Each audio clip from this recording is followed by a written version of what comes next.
මේ පින්වත් අය යෙන් බොහෝ දෙනෙක්ම දැන් පුරා දින 8ක්ම මේ ස්ථානයේ නැවතී සිටින් භාවනාවේ නිරත සිටී.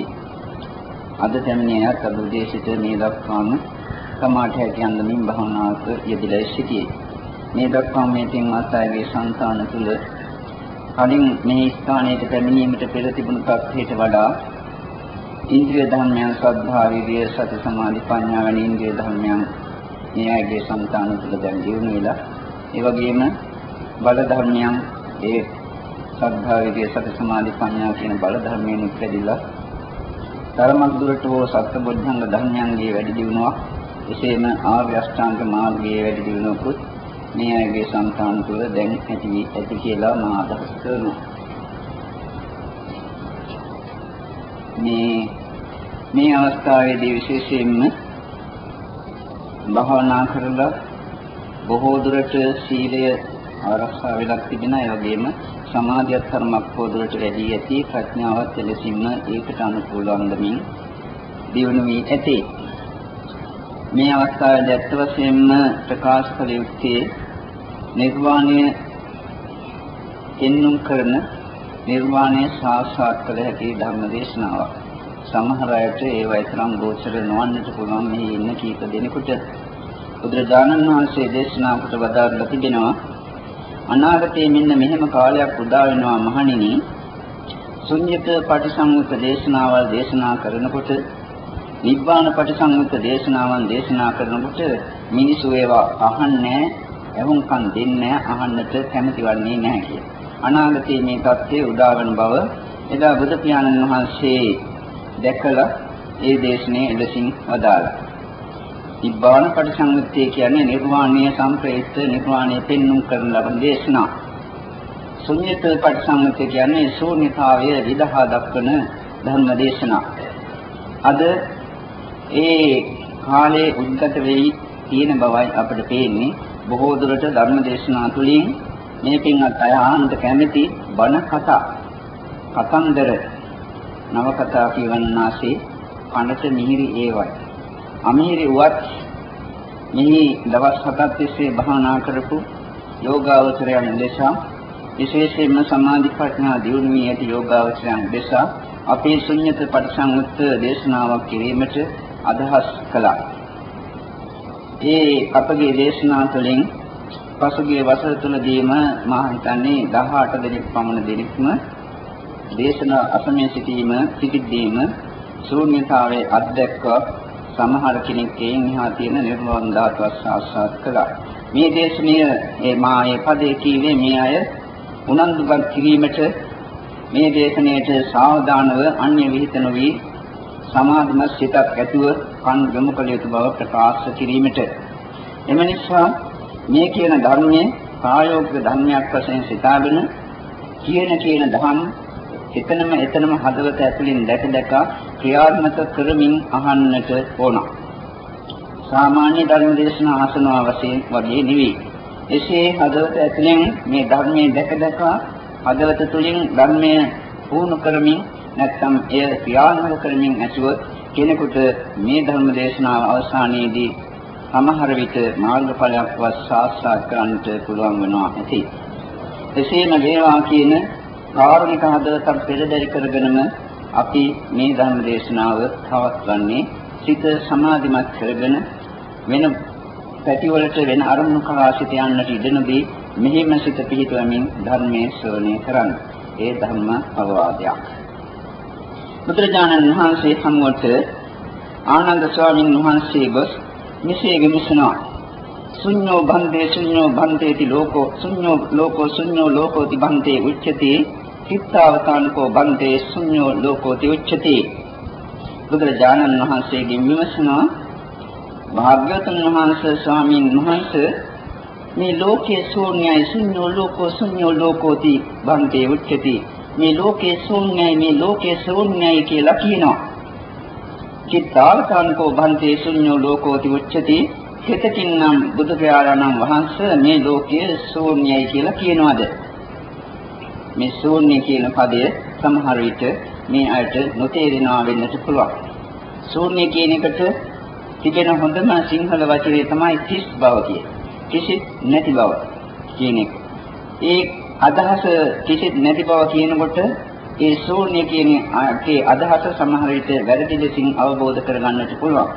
එහෙම නෙවෙයි ශූන්‍ය කියන්නේ කලින් බැලූ බැලමට පෙනෙනවා යම් දෙයක් තිබෙනසේ නමුත් විමසා බලනකොට එහෙම දෙයක් පෙනෙන්නට නැතිව යනවා. අන්න එහෙම ඉස්සල්ලා පෙනිලා විමසා බලන විට පෙනෙන්නට නැති දෙයක් දකින්නේ ශුන්‍යතාවයක් තුලින්. දැන් මා කලින් දවසක මෙතෙන්දී ප්‍රකාශ කළා මතකයි මේ ගැන.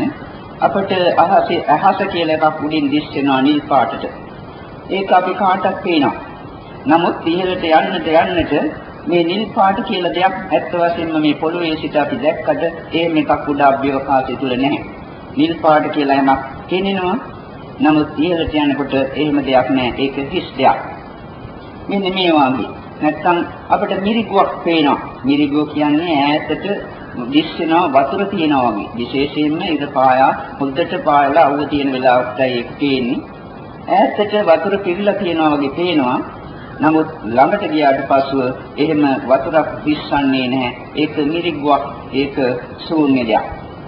මේ ශූන්‍යත කියන ශූන්‍ය කියන වචනේ අදහස එයින් තේරුම් ගන්නට ඕන. බුදුරජාණන් වහන්සේගෙන් විමසන්නේ ලෝකේ ශූන්‍යයි කියලා බුදුරජාණන් වහන්සේ කියනවා. කෙතකින්නම් මේ ලෝකයේ ශූන්‍ය වෙනවද? ආනන්ද ස්වාමීන් වහන්සේ නගෝ ප්‍රශ්නෙට බුදුරජාණන් වහන්සේ මෙලෙසින් පිළිතුරු සපයනවා. යස්මාචකෝ ආනන්ද ශුන්‍යං අත්තේනවා අත්තනේනවා තස්මා ශුන්‍යෝ ලෝකෝති උච්චති. යස්මාචකෝ ආනන්ද ශුන්‍යං අත්තේනවා අත්තනේනවා මේ ආත්මයක් වශයෙන් හෝ ආත්මයට අධ්‍යක් වශයෙන් ගැනීමට කිසිම දෙයක් නැති නිසා ආනන්ද මේක ශුන්‍යයි කියලා ශූන්‍යයි කියලා ප්‍රකාශ කරනවා. ඒ කියන්නේ ආත්මයක් වශයෙන් හෝ ආත්මයට අයිති දෙයක් වශයෙන් හෝ ගැනීමට කිසිම දෙයක් මේ පංචස්කන්ධ ලෝකේ නැති නිසා ඒට ශුන්‍යත ලෝකයක්, ශූන්‍ය ලෝකයක්, හිස් ලෝකයක් කියලා මම ප්‍රකාශ කරනවා කියලා බුදු පියාණන් වහන්සේ වදාළා. කිංචානන්ද ශුන්‍යං අත්තේනවා අත්තේනවා කුමක්ද ආනන්ද ශූන්‍ය වන්නේ ආත්මයක් නොවන්නේ ආත්මයට ඇති දෙයක් නොවන ලෙසින් ශූන්‍ය වන්නේ. මෙන්න මෙතනින් මෙහාට ධර්මයේ සාවධානව අහන්නට වෙයි. චක්ඛුං කෝ ආනන්ද ශුන්‍යං අත්තේනවා අත්තේනවා රූපා ශුන්‍යා අත්තේනවා අත්තේනවා චක්ඛු විඥානං ශුන්‍යං අත්තේනවා අත්තේනවා චක්ඛු සම්පස්සෝ ශුන්‍යෝ අත්තේනවා අත්තේනවා යම්පිදං චක්ඛු සම්පස්ස පච්චය උප්පජ්ජති වේදිතං සුඛං වා දුක්ඛං වා අදුක්ඛම සුඛං වා සම්පේ ශුන්‍යං අත්තේනවා අත්තේනවා. මේ බුදුරජාණන් වහන්සේ වදාළ සූත්‍ර පාඨය. මොකද්ද මේ ශූන්‍යයි කියලා කියන්නේ? ආත්මයක් නැත්තේ ආත්මයට අයිති දෙයක් නොවන්නේ කුමක්ද? චක්ඛුං කෝ ආනන්ද ශුන්‍යං අත්තේනවා අත්තේනවා. ආනන්දය මේ ඇහැ ශූන්‍ය දෙයක්, ආත්ම නොවන දෙයක්, ආත්මයට අයිති දෙයක් නෙවෙයි. රූපා ශුන්‍යා මේ ඇහැට පෙනෙන සියලුම රූප ආත්ම නෙවෙයි, ආත්මීය දෙයක් වශයෙන් ගන්නට නැහැ, ශූන්‍යයි. චක්ඛු විඥාන ශුන්‍යං ඇහැයි රූපයයි ගැටීම නිසා එහි පහළවන ඒ රූප දැනීමේ සිත චක්ඛු විඥානය ශූන්‍යයි, ආත්මයක් වශයෙන් ආත්මීය වශයෙන්. චක්ඛු සම්පස්සෝ ශුන්‍යෝ මේ තුන් දෙනාගේ එකතුව ඇහැයි රූපයයි චක්ඛු විඥානය කියන තුන් දෙනාගේ එකතුවයි චක්ඛු සම්පස්සය. මේක ශූන්‍යයි, ආත්මයක් සහ ආත්මීය වශයෙන්.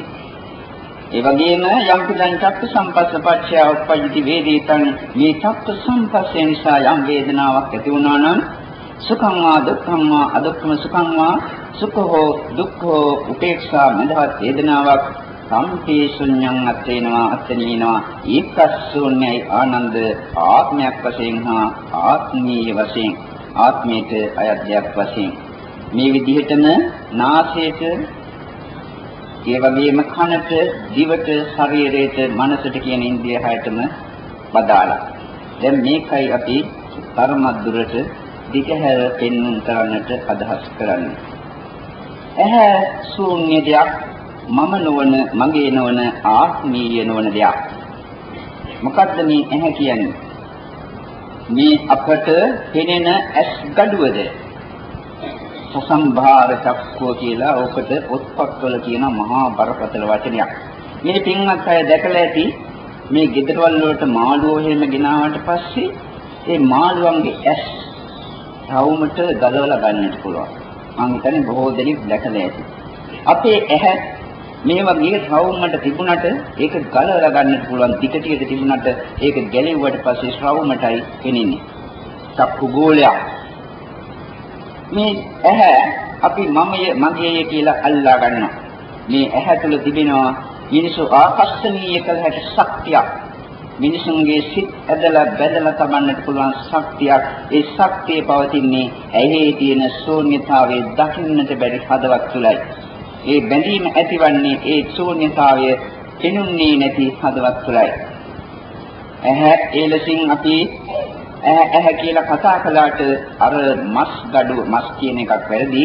අර රවුම් ගෝලය අපි ගත්තොත් ඇස් ගෝලය ඒකේ ඇහැ කියලා අපි කතා කරන්නේ අර කළු ඉන්ද්‍රියාව මැද තියෙන රූප ඇදගැනීමේ ශක්තිය, රූප ඡාය වැටීමේ රූපයන්ගේ ඡායාව ඇදගන්නා ශක්තිය ඇති කරන්න පමණයි.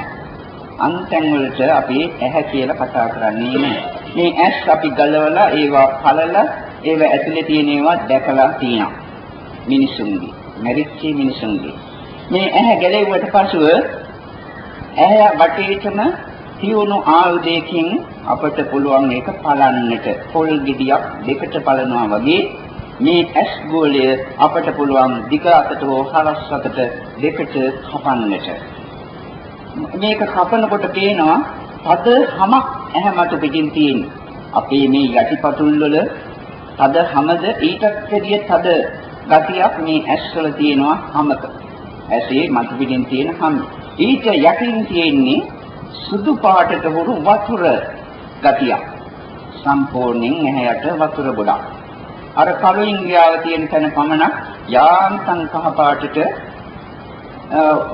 මේ යන්තම් කහ පාටට විතර සුදු මදයක් වෙන්නේ මේ තද ගතියක් තියෙනවා. මේ ටික දැන් ඇහැ කියලා හිතන්න ඕනේ නැහැ ගැලෙව්වා. සම්පූර්ණයෙන්ම ඉතින් ඇහැ ගලවන්න අහකට. අහකට ගලවලා දැන් විතරම ඇහැ පලනවා.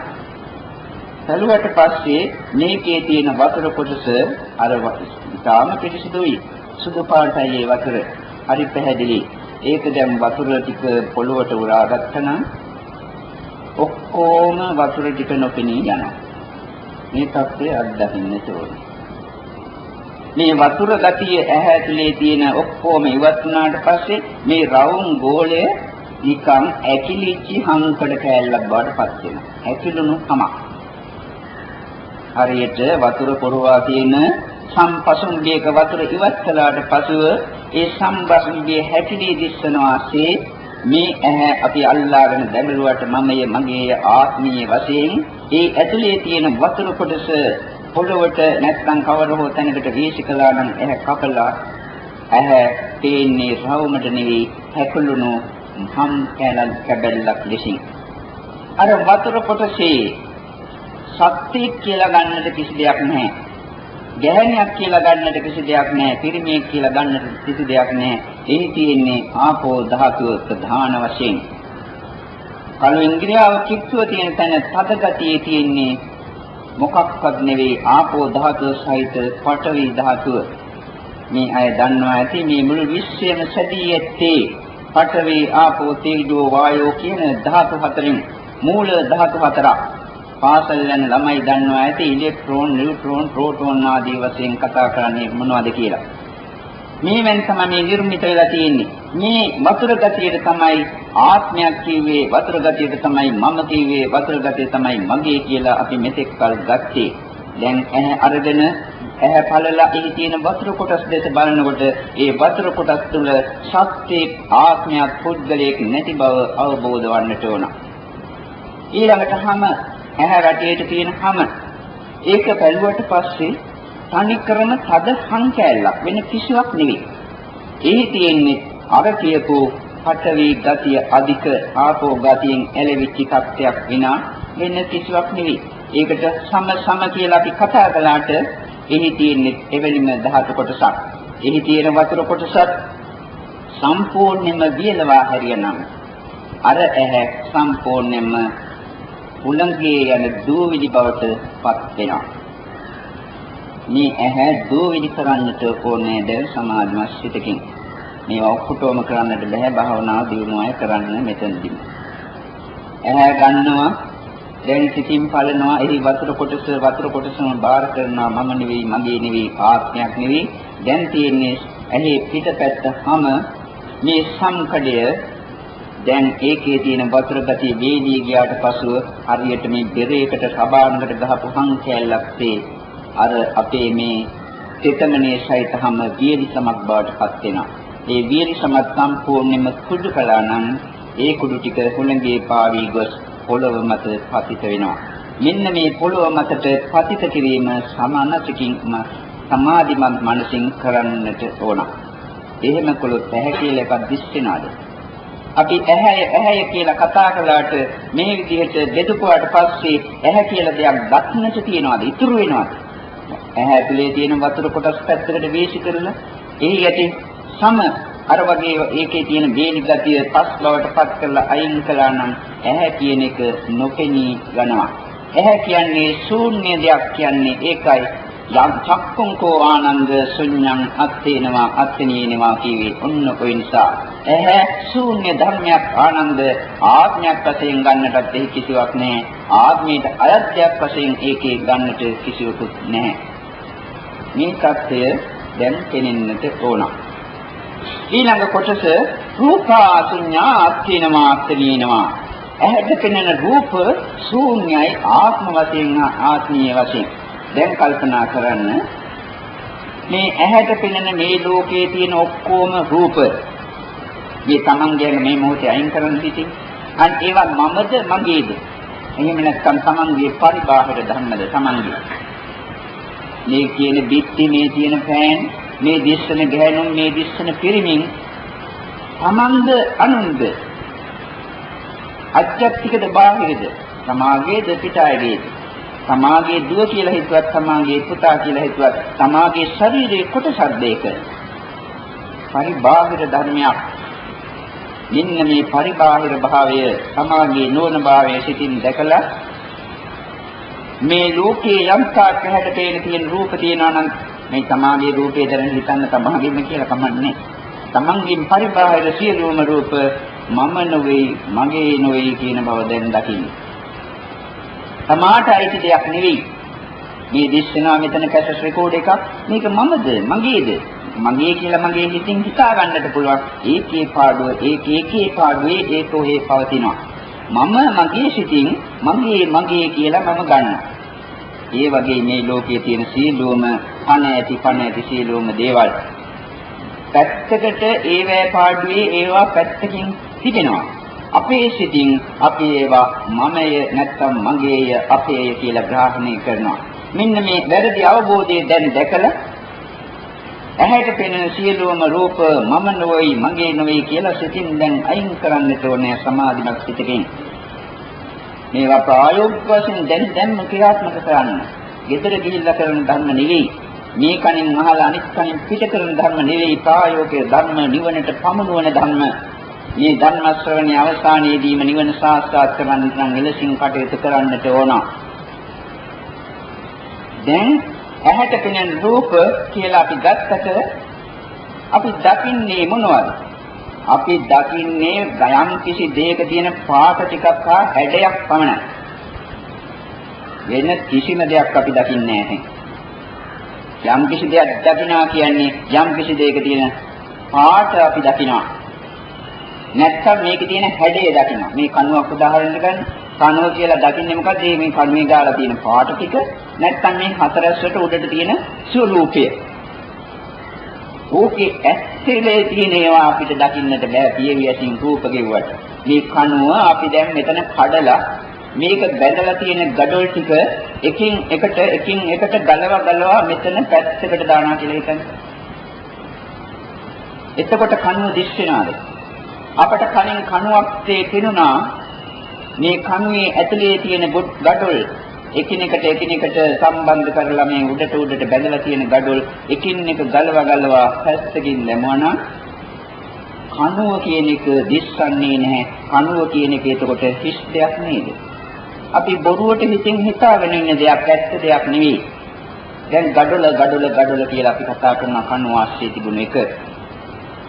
ඒ gadol කැටේ අපි දකින්නේ මොනවද? gadol කැටේ. එහි තියෙන සතු පාට හෝ දුඹුරු පාට නැත්නම් එහි තියෙන හැඩය. ඒ හැර වෙන දෙයක් දකින්නද?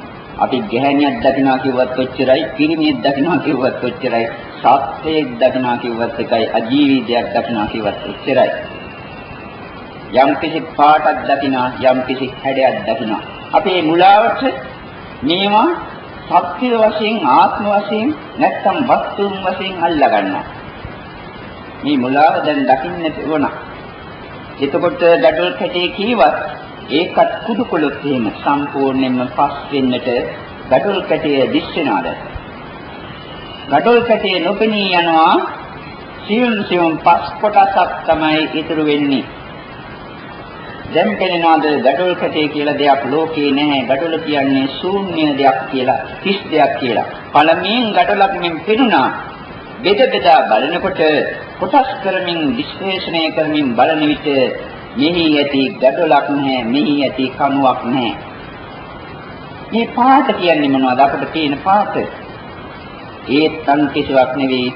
පඨවි, ආපෝ, තේජෝ, වායෝ ධාතු හතරේ සම්මිශ්‍රණය වීම නිසා අපට පෙන්눔 කරන ස්වરૂපයක් පමණයි. ඇති දෙයක් නෙවෙයි. නැති පාටක් ඇති ලෙසින් අපට පෙන්눔 කරනවා. මේ ධාතු හතරේ සංයෝගයෙන් සම්මිශ්‍රණයෙන් ඒ බව ඇති කරනවා. මේ කණුවේ එතකොට තියෙන්නේ මොනවද?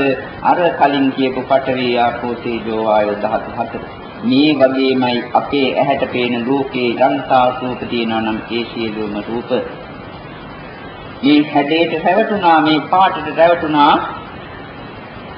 මේ ධාතු වශයෙන් බලනකොට මේ සංඥාවල තියෙන මුලාව අපට තේරෙන්නට ඕන. එම නිසා මේ ඇහැට පේන රූප කොම මම නෙවෙයි, මගේ නෙවෙයි, ආත්මයක් නෙවෙයි, ආත්මයට අයිති දෙයක් නෙවෙයි. එම නිසාම බුදුරජාණන් වහන්සේ වදාරනවා රූපා ශුඤ්ඤා අත්තේනවා අත්තනීනවා. රූපයන් ශූන්‍යයි ආත්ම වශයෙන් සහ ආත්මී වශයෙන්. තමාගේ රූපේ දැන් බලන්න. ඇහැට පේනවා තමාගේ රූපය. තමන්ගේ ඇඟ. මේ ඇඟේ මොනවද තියෙන්නේ? මේ සම සම්පූර්ණයෙන්ම පොතක පිට කවරයක් ගලවනවාසේ ගැලෙවන අර මස් කඩවල එල්ලා තියෙන මස් වැදලි බවට මේ අපේ ඇඟපත් වෙනවා. අම සම්පූර්ණයෙන් ගලවලා පැත්තකට දාන්න දැන් සිටි. තමාගේ ඇඟයි.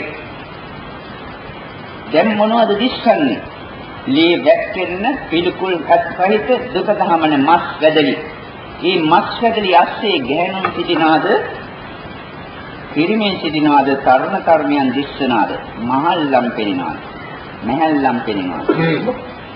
මස් වැදලි අංකඩින් වැහිලා සම ගලවලා පැත්තකට දැම්මොත් මේ සම කියන්නේ මොකද්ද? මතු පිටින් තියෙන කුණුහම කියන එක දැන් ගලවලා ඉවත් කළොත් ඔය සමේ තියෙන ලස්සන පෙනෙනවද? ඒ කුණුහමත් අපේ ඇඟේ කුණුහම ගියාට පස්සේ අපිට පේනවා ඇති, දැකලා ඇති. එකතු කරලා ගත්තොත් එහෙම ගියේ කුණුහමේ හමක් කියලා එකක් ගන්නට තියනවාද? නැත්නම් මේ තියෙන්නේ පඨවි වැනි ධාතු කොටස් ටිකක්ද? ඒකට හැම කියලා ගත්තේ අන් කිසිවක් නෙවෙයි, මේ ධාතුන් හතරේ සම්මිශ්‍රණයක් නේද? ඇඟවැටේ මස් කියලා අපි ගත්තේ මස් සැදල්ලක්සේ දිස්සන මේ මුළු ඇඟම මෙලෙසින් ධාතු කොටස් බවට පත් වෙන ආකාරය අපි දකින්නට ඕන.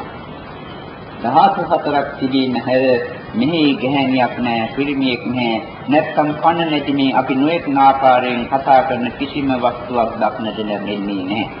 සියල්ල නිර්මිත වී ඇත්තේ මේ ධාතු හතරෙන්. ධාතු හතර හැර අන් කිසිවක් නැහැ. එබැවින්ම ඇහැට පේන සියලුම රූප ශූන්‍යයි, හිස්. මෙන්න මේ හිස් ස්වરૂපයේ මුළු විශ්වයටම අපට ඕනේ නම් පතුරවා හරින්නට පුළුවන් සමාධිමත් සිතකින්. එවිට මුළු විශ්වයම අපට හිස් අභ්‍යවකාශයක්සේ දිස්වනවා. දැන් චක්කු විඥාන ශුන්‍යං අත්තේනවා අත්තේනවා. ඇහැට පෙනෙන මේ ඇහැට රූප පෙන්වන්නට පස්සේ ඇහි දැනීමක් ඇති වෙනවා. ඒක ශූන්‍යයි ආත්ම වශයෙන් සහ ආත්මීය වශයෙන්. මේක හොඳට තේරුම් ගන්න. ඇහැට රූපයක් පෙන්වන්නට පස්සේ ඒක දකින්න සිතක් ඇති වෙනවා. අපි අනිත් පැත්ත බලනකොටම අපි හිතමු ඉස්සරහින් දිස්සන කවරක හෝ දෙස බලාන මම ඒක දකින්න සිතක් මගේ සිත් තුළ පහළ වෙනවා. මගේ ඔළුව හිස වෙන පසකට හරවනකොටම අර දිස්සන රූපේ පේන්නේ නැතුව යනවා. ඒකේ එල්ලිලා පැති සිත එතනම නිරුද්ධ වෙනවා. නැති යනවා. මේක තේරෙනවද? ඉස්සරහින් අපි මේ කණුව දෙස මෙහෙම බලනකොට කණුවක් කියලා අපිට පේනවා. අනිත් පැත්තට හිස ගලවනකොටම හරවනකොටම ඒ කණුවේ පෙනෙන සිත, ඒ කණුවේ එල්ලී පැවතුණු සිත එතනම නිරුද්ධ වෙනවා, නැති වෙනවා. මෙන්න මේ සිත තමයි මම කියලා, මගේ කියලා, ආත්මය කියලා අපි ගත්තේ. දැන් බලන්න උදාහරණ ගැඹුරින් අහන්න. මේ කනුව දැකපු සිත මමය, මගේ ආත්මය, මම තමයි මේ බලන්නේ කියලා ගත්තා. ඒක තමයි මම, ඒක තමයි මගේ ආත්මය. දැන් මේක පේනවා චක්කු විඥානේ ඇහි පහළවන සිත රූප ගැටීම නිසා. දැන් මෙහෙම හරවනකොටම හිස ඒ සිත එතනම නිරුද්ධ වෙනවා. මොනවද ඉතුරු වෙන්නේ එතන ගන්නෙ? කිසි දෙයක් ඉතිරිලා තියෙනවද? ඒ නිරුද්ධ වීම දැස බලනකොට එතන සම්පූර්ණ හිස් බව, කිසිත් නැති දෙයක්. මේක දකින්නට ඕන. සමාධිමත් සිතින් දෙදෙනෙක් තුන්දෙනෙකුට හරි මේ ධර්මයේ මේ ඇසීම ප්‍රයෝජනවත් වේවි. මේ හිතින සියල්ල දෙනාටම ප්‍රයෝජනවත් නුවත්. එම නිසාම අපි මේ දේශනේ කරන්නේ.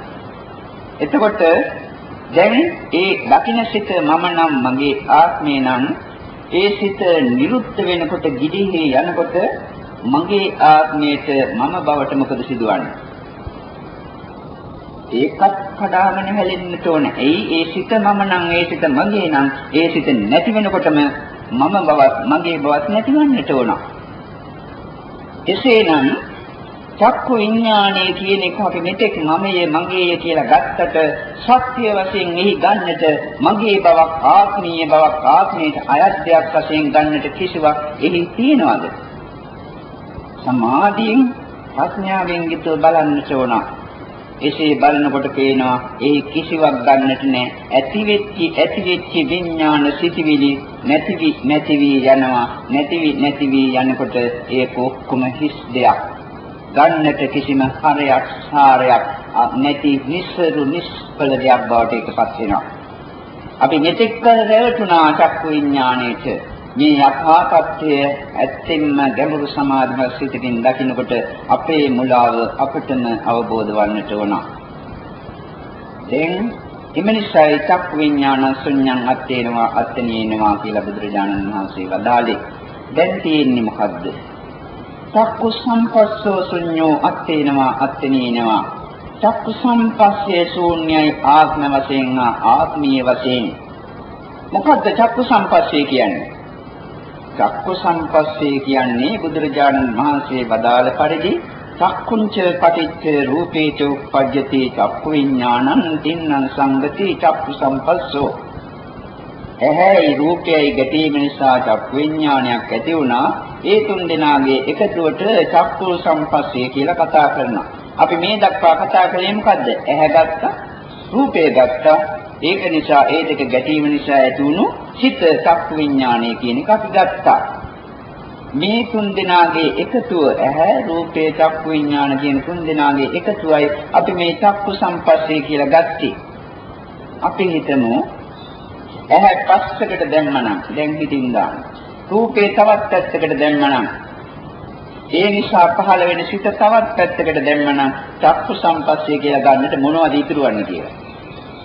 මේ තුන් දෙනෙක් එකතු වෙලා අපි හිතමු මේ ඇඟිලි තුනයි කියලා. මේ ඇඟිලි තුන එකතු කරාට පස්සේ චක්කු සම්පස්සේ කියලා කියනවා. මේක රූපේ, මේක ඇහැ, මේක චක්කු විඥාන. ඇඟිලි තුන මෙසේ එකතු වෙලා තියෙනවා. මේ ඇඟිලි තුන කපලා පැත්තකට වීසි කරනවා.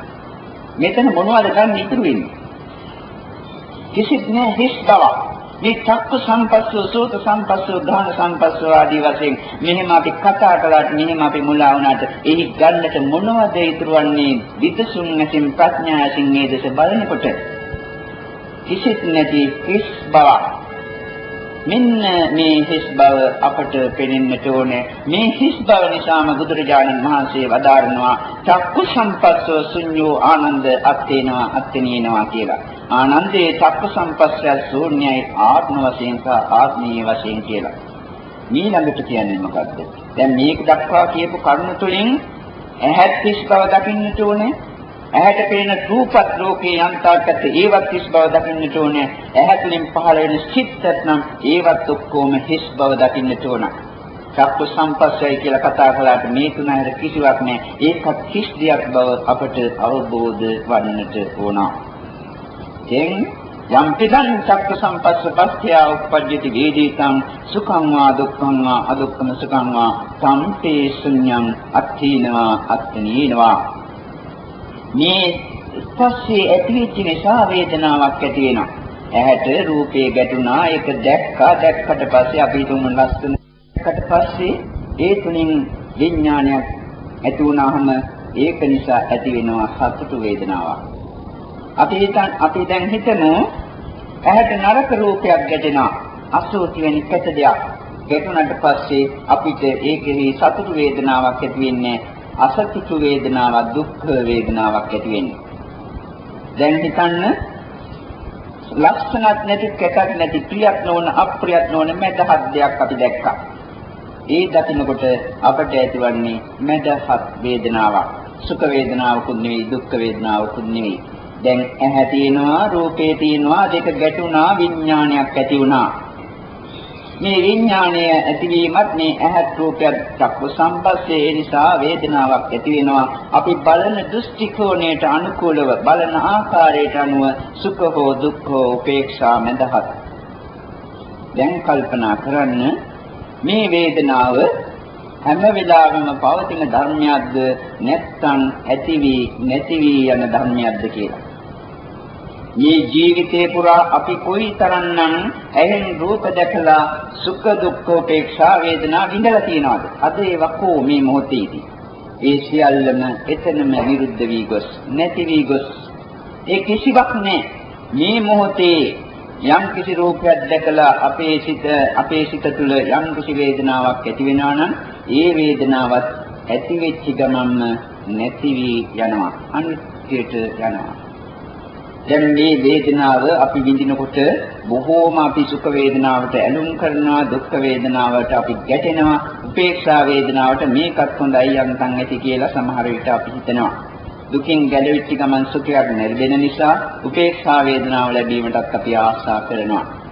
මේ වේදනාව මම නම්, මේ වේදනාව ආත්ම නම්, මේ වේදනාව ආත්මයට අයත් දෙයක් නම් වේදනාව නැති වෙනකොට ඒ ආත්මයට මොකද වෙන්නේ? ඒ ආත්මයට අයත් දෙයට මොකද වෙන්නේ? උදාහරණයක් කියන්නේ මේ අතේ දිස්සන ලේස්ස වේදනාවයි කියලා. මේක තමයි සුඛ දුක්ඛ උපේක්ඛා කියන වේදනා ත්‍රයම. නැත්තම් සැප දුක මඳහත් වේදනාව. මේක දැන් මගේ ආත්මය මම කියලා ගන්නවා. මේ වේදනාව මෙහෙම කඩාගෙන හැලෙනකොටම මෙතන මොනවද දිස්සන්නේ? මේ වේශය සම්පූර්ණයෙන් ගිලිහි ගියාම කිසිවක් නෑ. හිස් බව වේදනාවත් එලෙසින්ම නිරුද්ධ වී යනකොට ඒ වේදනාවේ මම කියලා මගේ කියලා ආත්ම කියලා ගැනීමට කිසිවක් ඉතිරවන්නේ නෑ. හිස් දෙයක්, ශූන්‍ය දෙයක්, අනාත්ම දෙයක්. මේ తත්වය දැන් දකින්නට ඕනේ. දැන් ඇහැ ශූන්‍යයි. ඇහි වතුර කොටස් පටවි කොටස් වෙන් කළා. මොකක්වත් නෑ. ඇහැට පේන රූප ඔක්කොම ශූන්‍යයි. ඇහැ තුළින් ඇති වෙන චක් විඥාන සිතිවිලි ඔක්කොම ඇති වී නැති වී යන කිස් ධර්ම. ඒ සම්පස්සේ නිසා ඇති වෙන වේදනාවලු මම කියලා මගේ කියලා ගත්තට කිසිත් නැති ධර්ම, අනිත්‍ය වූ අනාත්ම වූ ධර්ම, ශූන්‍ය වූ ධර්ම. මේ தත්ත්වය අවබෝධ වන්නට ඕන. මෙන්න මේ අවබෝධය දැන් පතුරවන්නේ කුමකටද? කන කෙරෙහි. සෝත්‍ය ශූන්‍යයි. සෝතං ශුඤ්ඤං අත්තේනවා අත්තේනවා සද්දා ශුඤ්ඤා අත්තේනවා අත්තේනවා. මේ ආදී වශයෙන් දේශනාවේ සඳහන් වෙනවා. කන ඒ වගේම තමයි බෙදලා බලනකොට අපි කන කියලා කතා කළාට මේ බාහිර වශයෙන් තියෙන කම් පෙත්තට නෙමෙයි අපි කන කියලා කතා කරන්නේ. කන කියලා අපි කතා කරන්නේ ශබ්ද දොස් වැඩිලා ඒ ශබ්ද හඳුනා ගැනීමට හැකි තැනක් තියෙනවා කම් බෙරය තුල පොත්වල තියෙනවා එළුකුවරයක හැඩයෙන් මේක යුතුයි කියලා. අන්න ඒකටයි අපි සෝතය කියලා කන කියලා කතා කරන්නේ. කම්පෙත්ත නෙවෙයි. ඒක නැති වුණාට පස්සේ තමයි බිහිරි වෙන්නේ. කම්පෙත්ත නැතිලා නෙවෙයි. එතකොට මේ කම්පෙත්ත කනේ කියන කම්පෙත්තට කනේ කියන එක ඒ වැරදි අවබෝධය අයින් කරගන්න ඕන.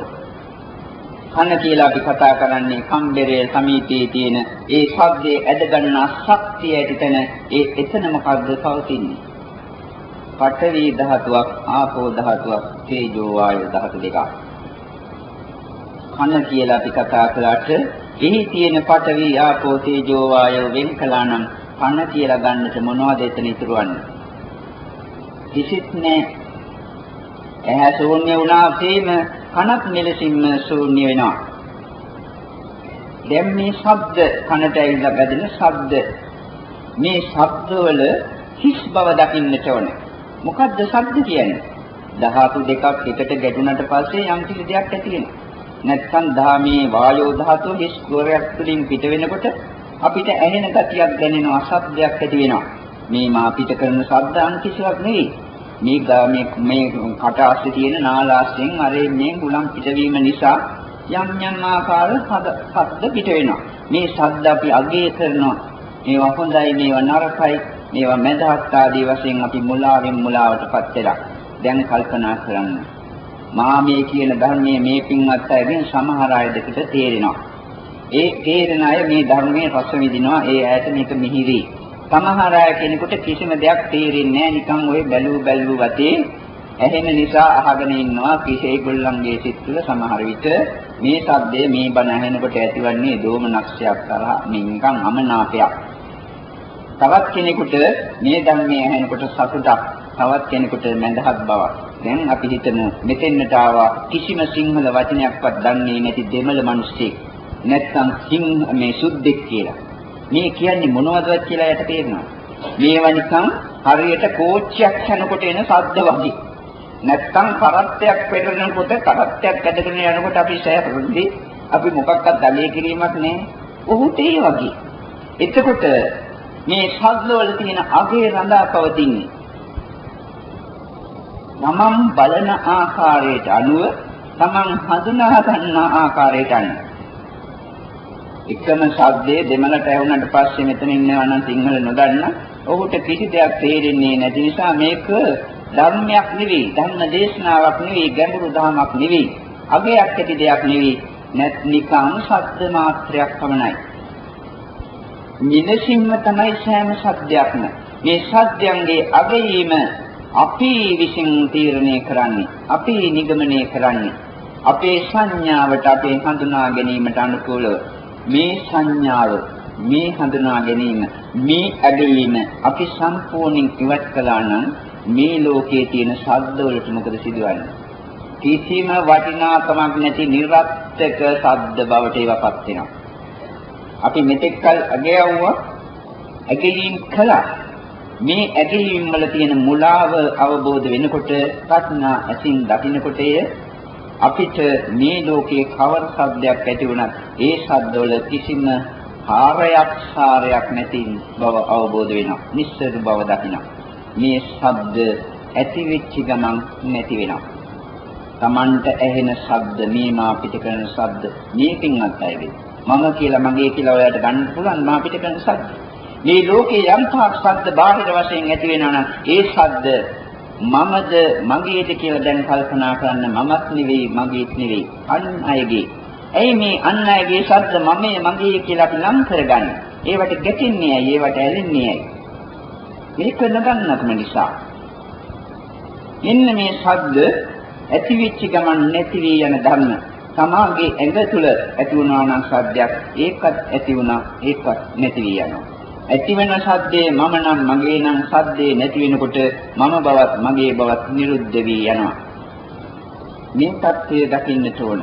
දැන් ඇහැ කන තියෙනවා, ශබ්දේ වැටෙනවා. කනේ ශබ්ද ඇති වුනහම සෝත විඥානයේ ශබ්ද ඇසීමේ සිතක් පහළ වෙනවා. මා මේ වචනයක් පිට කරන්න මේ අයගේ සිත් පහළ වෙනවා, කනේ පහළ වෙන. මේ සිත් එතනම ඇතිවි නැතිවි යනවා. මේ සිත් වල තමයි මගේ ආත්මය මම කියලා ගත්තේ. දැන් මගේ මම මේ පිට කරන ශබ්ද ඔක්කොම නතර කරනවා. මේ අයගේ කණේ පහළවන සිත් වලට මොකද වෙන්නේ කියලා බලන්න.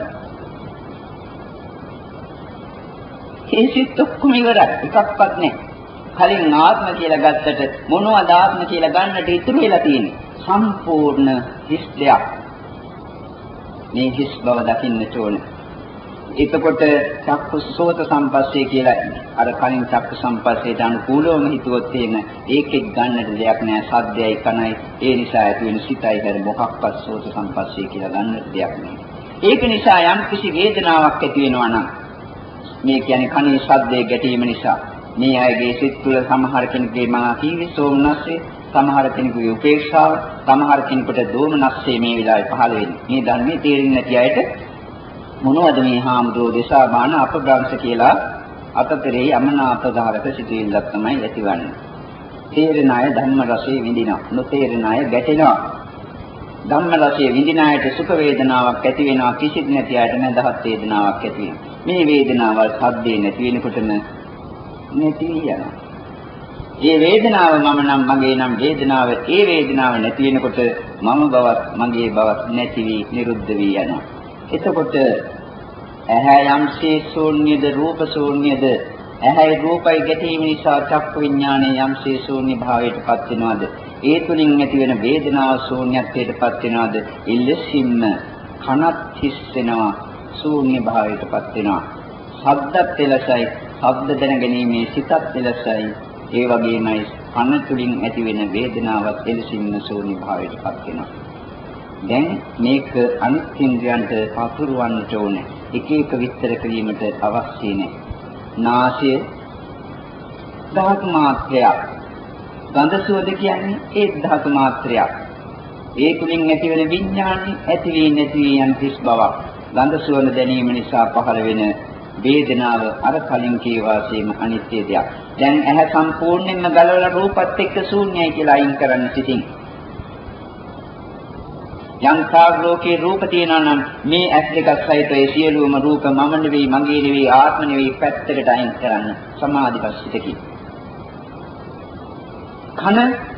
කනට ඇහෙන ශබ්ද, ඒ දැනගන්නා සිත්, ඒ තුලින් ඇති වෙන වේදනා ඔක්කොම මම නෙවෙයි, මගේ නෙවෙයි කියලා කන් දෙක දෙපැත්තට ගලවලා දාන්න ශබ්ද සහිතවම සෝත විඥාන, සෝත සම්පස්ස, ඒ තුලින් ඇති වෙන වේදනා සහිතවම මෙලෙසින්ම නාසය ගඳ සුවඳ, ඒ නිසා පහළ වෙන සිත, ඒන් නැති වෙන වේදනාව මේ එකක්වත් මම නෙවෙයි, මගේ නෙවෙයි කියලා නාසයත් ගලවලා ඒකට අරමුණු වන ධර්මත් සමගම අයින් කරන්න. දැන් දිව කියලා කිව්වත් එතන පඨවි ආපෝ තේජෝ ධාතු හතරක් වායෝ සමග දිවට දැනෙන රස ඒ ධාතු හතරක්, ඒ තුළින් පහළ වෙන විඥානයත් මම නෙවෙයි, මගේ නෙවෙයි, ඇති වී නැති වී යන නාම මාත්‍රයක්. ඒ නිසා ඇතින වේදනාවත් ආත්ම වශයෙන් ගන්නට දෙයක් නෙවෙයි, නිකන් ඇති වී හේතුන් නිසා ඇති වී නැති වී යන ධර්මයක්, ශූන්‍ය දෙයක්. දිව සහිත, දිවට දැනෙන රස සහිත වේදනාවත් විඥානයත් ඒ තුළින් ඇතිවන අයින් කරන්න සමාධිමත් සිටින්. දැන් මුළු කයම කය දැනෙනවා, කයට පොට්ටබ්බ ඇඟට හැපෙන රූප දැනෙනවා. යම් කිසි දෙයක් ස්පර්ශ වුණාට පසුව මුළු කයම පඨවි ආපෝ තේජෝ වායෝ බව ඉස්සෙල්ලා පෙන්වුවා. කයට හැපෙන රූපත් පඨවි ආපෝ තේජෝ වායෝ ධාතු හතර අන් කිසිවක් නෙවෙයි. කයට හැපෙන රූප නිසා ඇතිවෙන විඥානේ ඇති වෙච්ච ගමන්ම නැති වී යනවා. කයේ ඇතිවෙන විඥානේ මම නම් මගේ නම් විඥානේ නිරුද්ධ වෙනකොට ඒ මම මගේ බවත් නිරුද්ධ වෙනවා, නැති වෙනවා. ඒක නිසා කයේ පහළ වෙන දැනීම ඔක්කොම මම නෙවෙයි, මගේ නෙවෙයි. කය නිසා, කයේ හැපීම නිසා යම් කිසි සුඛ වේදනාවක් අපි විඳිනවා නම් ඒ සියල්ලම එතනම ගිලිහි යනවා. ඒ වේදනාව මම කියලා ගත්තනම් වේදනාව නිරුද්ධ වෙනකොටම මම බවත් මගේ ආත්ම භාවයත් නිරුද්ධ වෙනවා. අනාත්මයි, ශූන්‍යයි කියන බව දැකලා මුළු කයත් කයට හම්බෙන්න යම්තා පොට්ටබ්බ ධම්ම තියෙනවා නම් ඒවා ඒ තුලින් ඇති වෙන විඥානයත් ඒ තුලින් ඇති වෙන වේදනාවත් සියල්ලම දැන් මනසින් සමාධිමත් සිතින් පැත්තකට දාන්න. කන පසකට වීසිකලා, නාසය පසකට දැම්මා, දිව පසකට දැම්මා, ඇහැ පසකට දැම්මා, මුළු ශරීරයම පසකට වීසිකලා. දැන් සමාධිමත් සිතකින් ප්‍රඥා ඇසකින් මේ හරියට කළා නම් සිතින්ම සිත දෙස බලන්න මොනවද ඉතුරු වෙලා තියෙන්නේ කියලා. මුළු ඇඟම සිතට වැටෙන්නේ නැහැ. අහසයි සිතයි පාවෙනවා බඳු හිස් ස්වરૂපයක් දැන් පෙනී යන්නට ඕන. හරියට මේ ධර්මයේ ප්‍රායෝගික වශයෙන් දැක දැක ඇසුවනම් සමාධිමත් සිතකින් ප්‍රඥාව යොදවමින් මෙතන සම්පූර්ණ හිස් බවක් දැක්ෙන්නේ. අපේ ශරීරය අපේ සිතට අරමුණු වන්නේ නැහැ. අහසේ සිත පාවෙනවා. දැන් නිවන දෙසටයි අපි මේ පින්වත් අය ඒ දුටු අය යොමු කරන්නේ. මා කියන විදිහට දැන් කටයුතු කරන්න. මේ හිස් බව දෙසම බලාගෙන මේ හිස් බව තමයි මම කියලා, මගේ ආත්මය කියලා දැන් ගන්නට ඉතුරු වෙලා තියෙන්නේ. මේ හිස් බව නැති වෙනකොට මගේ බව, මගේ ආත්ම භාවයක් නැති වී යනවා. දැන් ගන්නට කිසි දෙයක් ඉතුරු වෙලා නැහැ. රූප ඔක්කොම ඉවරයි. තේරෙන්නේ හිස් බවක් සායේ දැනෙන ගතියක්. ඒක තමයි ආත්ම වශයෙන් මගේ කියලා ගන්නට ඉතුරු උනේ. මේක හැම වෙලාවෙම පවතින්නේ අනිත්‍ය දෙයක්, නැති වී යන දෙයක්. එහෙමනම් මේ හිස් බව දැනෙන ගතිය මගේ ආත්මයක් නෙවෙයි, අනාත්මයි. මේකත් අනිත්‍යයි. මේ හිස් බවත් අනිත්‍යයි. එබැවින්ම මේ අනාත්මයි කියලා සිහිපත් කරන්න. මේ හිස් බව අනිත්‍යයි, මේ හිස් බව අනාත්මයි. මේ දැනෙන හිස් රූපේ අනිත්‍යයි, ඒක අනාත්මයි. මේ හිස් රූපේ අනිත්‍යයි, ඒක දැනෙන ගතිය අනාත්මයි. මේදී තවත් හිස් බවක් හිතට අවබෝධ වෙවි. සයල්ල නිවුණාවෙන් තත්ත්වයක්. මේකත් අනිත්‍යයි, මේකත් අනාත්මයි කියලා සිහිපත් කරනවා. මේදී නිවන සිතට අරමුණු වනවා. එසේ නොවුනානම් මේ හිස් බව දෙසම දැන් සිතින් බලාගෙන මෙසේ සිහිපත් කරන්න.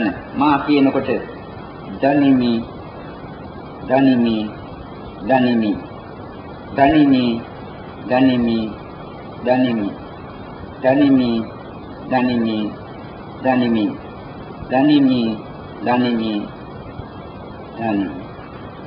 දැන් සිත නිරුද්ධ වී ගියාසේ දැනෙනවා නම් ඒකත් අනිත්‍යයි, ඒකත් අනාත්මයි.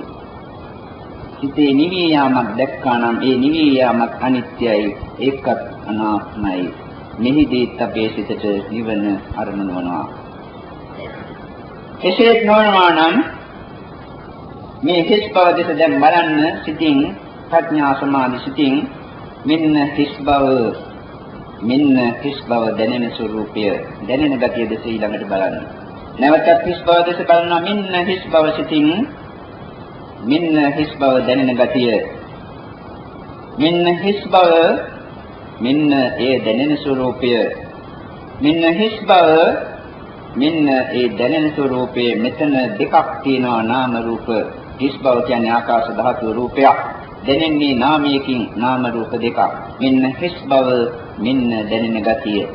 මේ දෙක දැන් දෙකසට සිතින් අයින් කරන්න. හිස් බව වෙනම ධර්මයක්, ඒක දැනෙන ගතිය තවත් ධර්මයක්. මනසින් සමාධිමත් සිතින් දෙක දෙකසට අයින් කරන්න. දැන් තවත් ගැඹුරු සමාධිමත් හිස් බවක් අවබෝධ වේවි, වැටහෙවි. මෙයත් අනිත්‍යයි, මෙයත් අනාත්මයි. මෙයත් අනිත්‍යයි, මේ ගැඹුරු සමාධියත් අනිත්‍යයි, අනාත්මයි. මේ ධර්මයක් අනිත්‍යයි, අනාත්මයි. මෙහිදී නිවන හිතට අරමුණු වනවා. මේ ආකාරයෙන් නිවන අවබෝධ කරන්නට බැරි නම් ගැඹුරු ප්‍රඥාවක් තියන අයෙක් පමණක් පුට මේ කළ හැකි. ඒ හිස් බවෙම දැන් සිටින්න.